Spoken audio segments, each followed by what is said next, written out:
I want you to imagine the future. The year is 2024. Taylor Swift is head coach of the Kansas City Chiefs. Mitch McConnell has been frozen for 487 consecutive days. And Joe Biden is up for re-election against a twice-impeached convicted felon. And even though the polls show a dead heat right now, Vice President Kamala Harris is feeling pretty confident. The Biden-Harris ticket is running neck and neck with Donald Trump. Why are you not 30 points ahead? When the American people are able to take a close look at election time on their options, I think the choice is going to be clear. Bill, we're going to win. Let me just tell you that. We're going to win.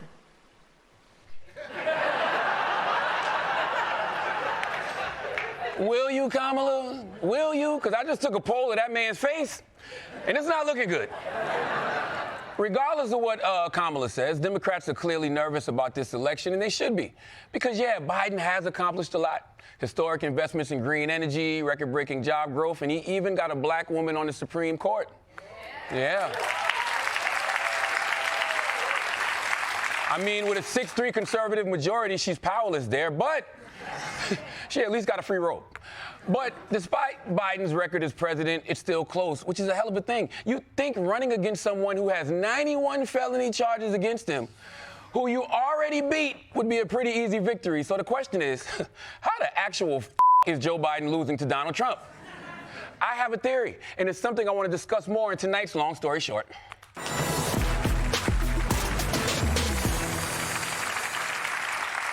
Now, when Joe Biden first ran for president in 2020, it was a lot simpler.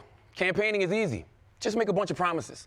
It's like when you're about to move into a new building and the landlord is all nice, promising he'll fix this, paint that, but then you move in and he goes missing like black news anchors on CNN. Yeah. I mean, they're basically gone, but the point is, once you get the job, you actually have to follow through on those promises. And whatever the reasons, out of the 99 biggest promises Biden made to people, he's only following through on about 30% of them. That's a 70% rate of letting you down. You can't spit any game with those numbers. Hey, girl, you want to come over? I promise that only 7 times out of 10 you'll leave unsatisfied. But the other 3, ooh, it's on. There's some ladies that will take that deal right now. But yeah, Biden has let people down. He promised not to drill for oil in Alaska. Now he's doing it. He said he would never build more border wall, but that's exactly what he's doing. And again, all presidents break promises. George H.W. Bush said no new taxes. Obama said he'd close Guantanamo. FDR said he'd take a stand for the working man. But he was in a wheelchair the whole time. America can forgive all that, but one thing America doesn't forgive is weakness. They want to see you fighting for your goals. And on some key issues, Biden seems to be waving the white flag. President Biden today is explaining why he thinks he had no choice but to approve new oil drilling in Alaska. My strong inclination was to disapprove of it across the board.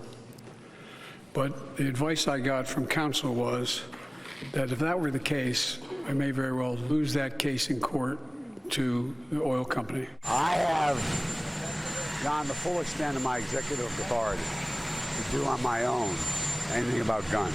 And what can you do? So I can't do anything except plead with the Congress to act reasonably. Mr. President, can you be specific about what you did to try to reappropriate those border funds, especially when Democrats controlled both chambers of Congress?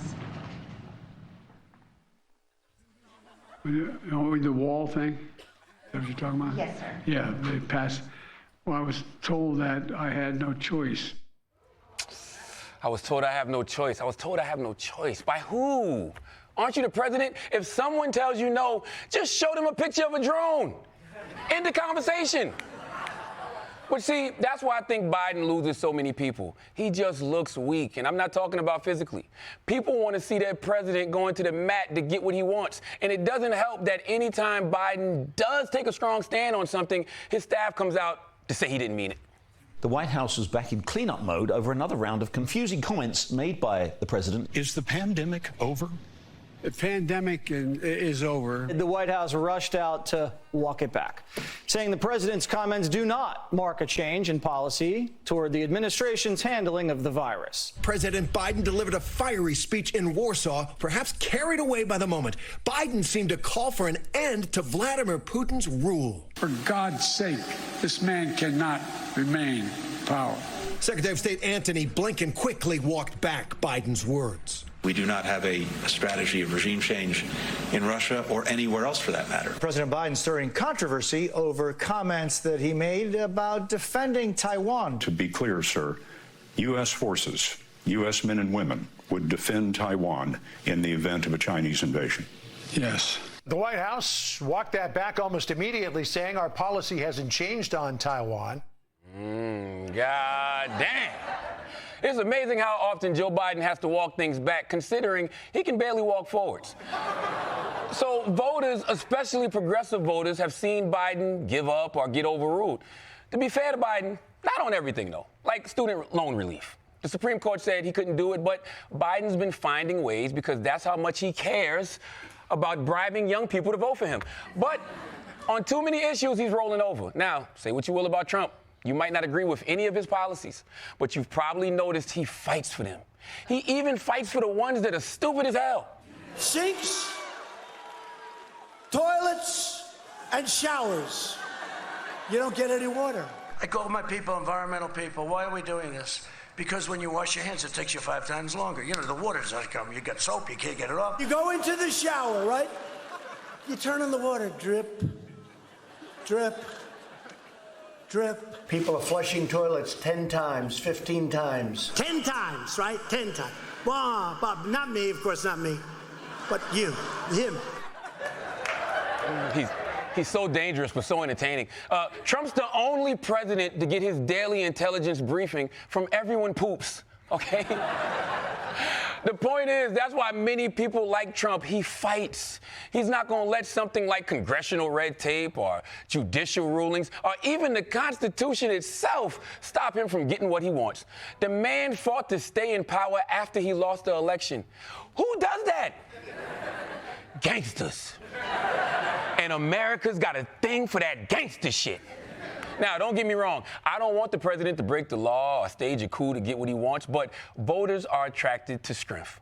So long story short, if Biden and the Democrats want to retain power in the next election, stop telling us how much you are not like Trump. And maybe in this one way, just one way, start acting like gangsters. Fight like hell on the things you care about instead of rolling over and throwing up your hands. America wants a president to fight for them the same way the Alabama riverboat crew fights for each other.